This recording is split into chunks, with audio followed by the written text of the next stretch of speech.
L'éclipse ne renforcera plus ce que tu cachais. C'est toi qui établis les règles, tu n'attends pas le coup. Et lorsque l'ombre céleste touchera la terre, tu ressentiras un calme rare. Non pas parce que tu n'avais pas peur, mais parce que tu t'es prouvé à toi-même que la peur n'était plus capable de te tenir en otage. L'ombre de l'éclipse laisse une trace non seulement dans le ciel, mais aussi sur vous. C'est pourquoi, cette nuit-là, il vaut la peine de se voir au-delà de ses limites. Imaginez l'image de celui que vous deviendrez quand elle se dissipera. Fermez les yeux et dessinez un tableau. À quoi ressemblez-vous? Comment vous comportez-vous? Qu'est-ce qui a changé? L'esprit ne perçoit pas l'imagination comme une fiction. Il la conserve, l'intègre dans la mémoire et commence à orienter vos choix en fonction de cette image. C'est pourquoi les athlètes visualisent mentalement la victoire avant le match. C'est pourquoi, dans toutes les cultures, les rituels étaient basés sur des images. Visualisez-le maintenant, et vous commencerez à vous diriger vers cet objectif sans même vous en rendre compte. Plus l'image est détaillée, plus il est facile pour l'énergie de l'éclipse de la concrétiser. Ne vous contentez pas d'idées vagues. Imaginez-vous libre, confiant, couronné de succès ou insensible au chaos. Plus l'image est vive, plus elle se rapproche. Ce ne sont pas des rêves. C'est la construction d'un avenir en harmonie avec l'événement lunaire le plus puissant de l'année. Et une fois que vous vous serez vu après l'éclipse, vous ne pourrez plus revenir à votre état antérieur. À la veille de la lune de sang, on ressent une surcharge. Trop d'énergie, trop de voix autour, trop de conseils sur ce qu'il faut lâcher, ce qu'il faut attirer, ce dont il faut se protéger. Le ciel lui-même devient bruyant. Et quand tout semble chaotique, le meilleur rituel est de ne pas ajouter encore plus de bruit. Trouvez un mot, un fil conducteur qui sera votre boussole. Ce mot n'est pas le fruit du hasard. C'est un sortilège, un fil qui vous retiendra, quelle que soit la tempête. Le secret, c'est que l'éclipse ne répond pas à des centaines d'affirmations. Elle répond à la concentration. Peut-être que votre mot est courage, peut-être clarté, peut-être la confiance ou la libération. Généralement, le mot juste fait un peu peur, car c'est précisément cette énergie que vous fuyez. C'est pourquoi il semble électrique lorsqu'il arrive enfin. Un seul mot, répété avec intention, peut changer toute une vie. Le mécanisme est simple. Chaque fois que tes pensées glissent vers la peur ou le doute, tu reviens au mot. Chaque fois que la pression de l'éclipse te serre la poitrine, tu le prononces. Il devient ton bouclier, ton bouton de réinitialisation. Pas besoin de cristaux ni de rituels complexes, juste vous et le son. Et il ne faut pas sous-estimer la puissance du son. Depuis l'Antiquité, les mots sont considérés comme des instruments sacrés. Les mantras, les incantations, les chants n'étaient pas de la poésie, mais des moyens précis de canaliser l'énergie. Aujourd'hui, votre mot est à la fois un mantra et une boussole. Écrivez-le sur un bout de papier, gardez-le dans votre poche, gravez-le sur une bougie, murmurez-le dans un verre d'eau. Plus vous mobilisez vos sens, plus il s'enracinera profondément. Et alors, le monde commencera à s'y adapter. Si le mot est clarté, vous entendrez les conversations des autres, où se révéleront soudain les vérités dont vous avez besoin. Si c'est confiance, tu trouveras la sérénité au milieu de la panique générale. Si c'est courage, tu te surprendras par des paroles et des actes que tu n'aurais pas osé faire auparavant. Les mots ne décrivent pas la réalité, ils la créent. Mais l'épreuve viendra dans les moments difficiles, lorsque les émotions vous submergeront, lorsque votre patience sera à bout, c'est à ce moment-là que le mot vous sauvera ou disparaîtra. Attrapez-vous, utilisez-le, répétez-le comme si tout en dépendait. La magie n'opère pas dans le calme, mais dans la tempête intérieure. C'est pourquoi cette nuit, ne vous lancez pas dans une multitude de pratiques. Choisissez un seul mot, gardez-le, répétez-le jusqu'à ce qu'il s'imprime en vous. Lorsque le ciel s'assombrira et que la lune se cachera dans l'ombre, ce seul fil pourra décider si vous vous noierez dans la tempête ou si vous la dirigerez vous-même. En général, lorsqu'on parle de se préparer à l'éclipse, les gens pensent à ce dont ils doivent se débarrasser. Qu'est-ce qui les tire vers le bas? Qu'est-ce qui est cassé? Qu'est-ce qui te gêne? Mais la vérité, c'est que se concentrer uniquement sur les ombres te prive de tes étincelles. Et la nuit de la lune sanglante n'est pas seulement un lâcher-prise. C'est aussi un rappel de ce qui brille déjà dans ta vie. Soyez prêts, le moment approche. La plupart des gens ne se doutent même pas de son approche, mais vous, oui, vous l'avez senti bien avant que l'ombre ne commence à s'étendre dans le ciel. L'éclipse n'attendra pas que vous soyez prêts. Beaucoup lèveront simplement les yeux, prendront une photo et le considéreront comme un autre spectacle céleste.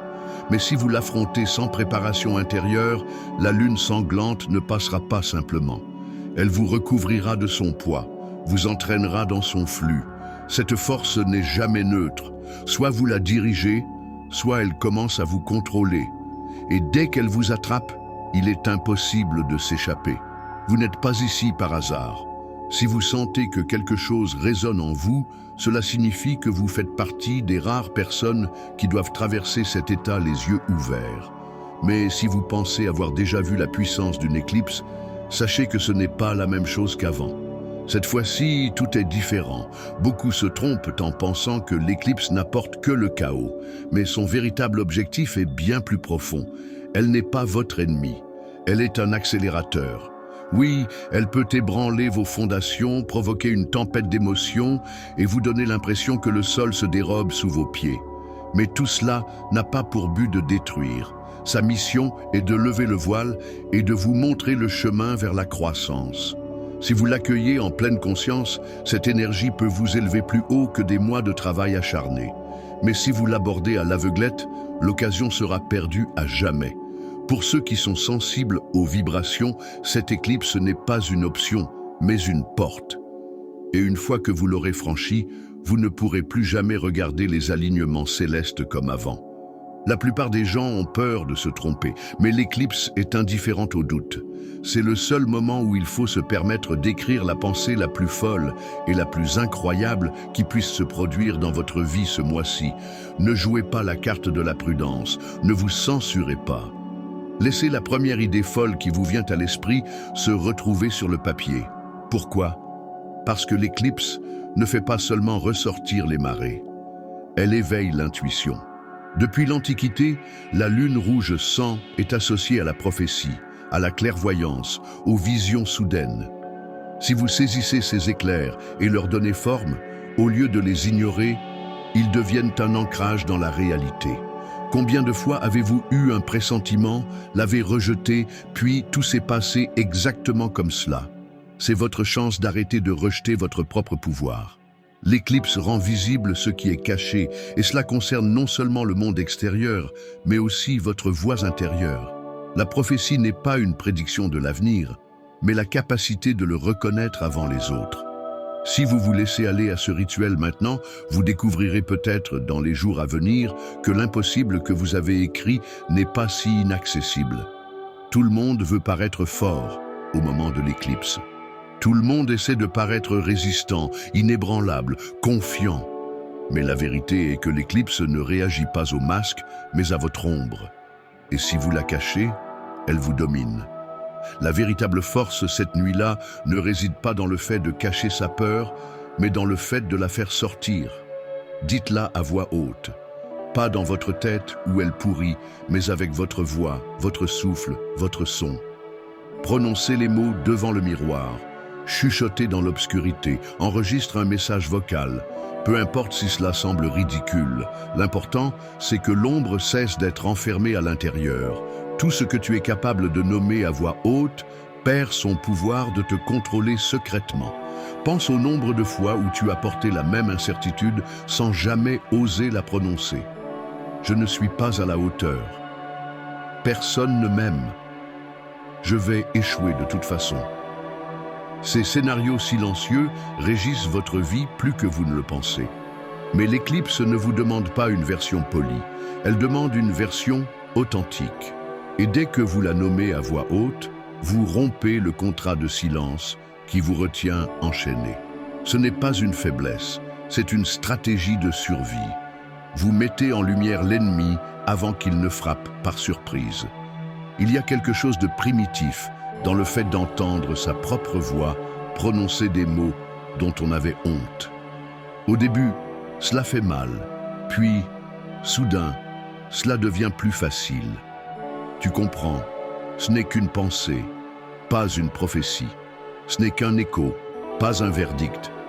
L'ombre ne peut te tourmenter que dans le silence. Dès qu'elle est exprimée à voix haute, elle se transforme en air. Et si tu le fais avant le lever de la lune sanglante, c'est comme si tu te vaccinais contre elle. Alors souviens-toi de tes victoires, toutes, pas seulement les réalisations évidentes, visibles par les autres, mais aussi les personnelles, cachées, les petites, les étranges, les invisibles.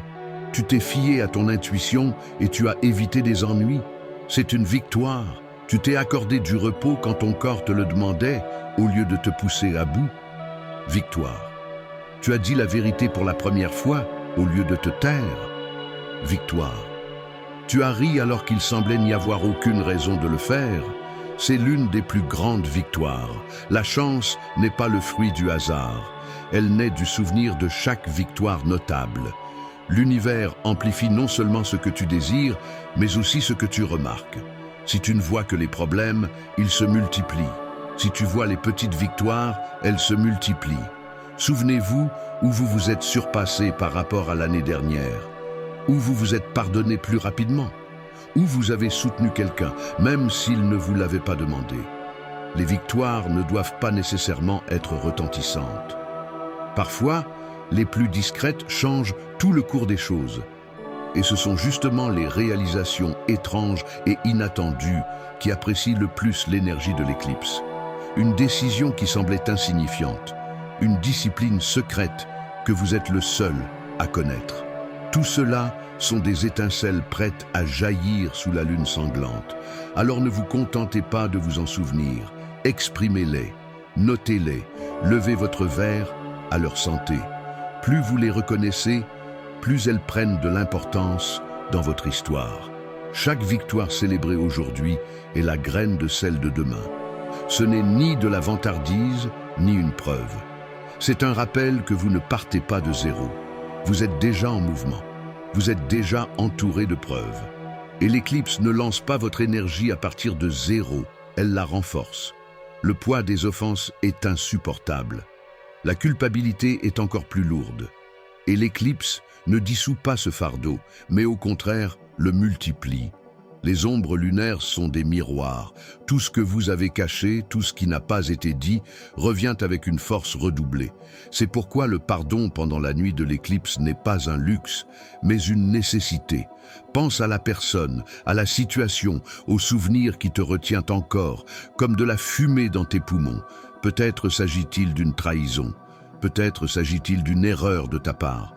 Peut-être s'agit-il d'excuses qui ne seront jamais prononcées. Tout cela ne reste pas silencieux. Cela coule en toi. Cela te ralentit. Et au moment de l'éclipse, cela devient plus fort. Le pardon n'est pas la libération du coupable. C'est ta libération. Beaucoup pensent à tort que pardonner signifie dire « c'était normal ». Non, cela signifie dire « je ne porte plus ce poids ». Tu n'as pas besoin de te justifier, tu n'as pas besoin d'oublier. Vous n'avez même pas besoin d'éprouver de la chaleur pour cette personne. L'acte même du pardon est une décision. Au moment où vous posez sur le sol la pierre qui vous pesait, fermez les yeux. Souvenez-vous du visage, du moment, du regret. Ne fuyez pas, n'embellissez pas. Voyez clairement et dites « je lâche prise, je pardonne ». Je ne vais pas emporter cela avec moi dans l'ombre. Au début, cela peut sembler être un mensonge. Les émotions ne suivent pas les mots. Mais le pardon commence souvent comme un choix, et le sentiment vient ensuite. Pour consolider cela, agissez, écrivez le nom, brûlez le papier, enterrez-le dans le sol, plongez-le dans l'eau. Le corps doit vivre cela. Alors, le pardon cesse d'être une idée et devient un fait. Les gens ne comprennent pas. Quand on garde rancune, on s'attache à ce dont on veut se libérer. On tient une laisse qui nous ramène en arrière. Le pardon la rompt. Il ne s'agit pas d'eux, il s'agit de vous. Il s'agit d'avancer sans fantôme. Et parfois, le plus difficile est de se pardonner à soi-même. Pour la confiance trahie, pour les années perdues, pour les signes que vous n'avez pas remarqués. Mais si vous ne vous pardonnez pas, chaque nouveau départ sera faussé. Vous continuerez à vous punir encore et encore, alors que la punition est terminée depuis longtemps. Alors aujourd'hui, regardez-vous dans le miroir et dites « Je te pardonne », même si tu n'y crois pas tout de suite. Car si tu ne t'accordes pas cette libération, aucun rituel ne sera accompli. Le paradoxe, c'est que lorsque tu pardonnes, tu ne perds pas ta force, tu la gagnes. Car ce qui te contrôlait n'a plus d'emprise sur toi. Tu retrouves ton énergie et ton avenir. Et lorsque l'ombre disparaîtra, tu te sentiras plus léger. Non pas parce que le passé n'existe plus, mais parce qu'il ne te contrôle plus. Chaque éclipse apporte des ombres dans le ciel, mais l'ombre la plus forte est celle qui se trouve dans ton esprit.